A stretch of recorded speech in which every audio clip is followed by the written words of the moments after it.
Katika mkutano wa mwaka wa JAI mkoa wa Singida, mstahiki meya manispaa ya Singida Mheshimiwa Godfrey Kidama amepongeza shughuli mbalimbali za kijamii zinazofanywa na JAI ikiwemo zoezi la uchangiaji damu. Katika jambo gumu ambalo serikali tunapata wakati mgumu ni kuhamasisha watu wachangie damu, lakini JAI mmetuwezesha kwa sehemu kubwa sana. Takwimu zetu wachangiaji wakubwa wa damu ni akina mama, lakini kazi ya hamasa imefanywa na nani? Imefanywa na makundi kama haya JAI na makundi mengineyo. Kwa hiyo unapomchangia mtu damu umechangia uhai wake. Kwa niaba ya serikali mimi niwapongeze sana na niseme kazi hii njema mnayoifanya isikome. Nichukue nafasi hii kuwapongeza uongozi mzima wa JAI mkoa wa Singida kwa kazi kubwa ambayo mlioifanya na mnayoendelea kuifanya katika kuhakikisha wanyonge wakiwa wanapata furaha. Tuungane na JAI katika jambo hili.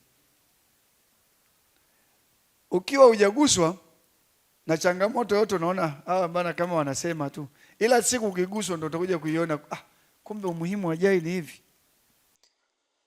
Akisoma taarifa fupi ya JAI mkoa wa Singida, mratibu wa JAI mkoa Ali Silimu amesema pia taasisi hiyo kwa kipindi cha mwaka 2024-2025 imefanikiwa kuhudumia wagonjwa takriban 220 ikiwemo ambao hawana ndugu na walioshindwa kumudu gharama za matibabu. Hivyo ameomba jamii kuendelea kuiunga mkono jumuiya hiyo. Tuna hitajio sio chini ya shilingi milioni 23,783 kwa mwaka mzima, ndio tunaweza tukakidhi yale mahitaji ya kuwahudumia wagonjwa. Tutaendelea kuwaomba, tutaendelea kuwaita kwa ajili ya kuhakikisha kwamba wagonjwa na makundi mengineyo yanapata huduma vile inavyostahiki.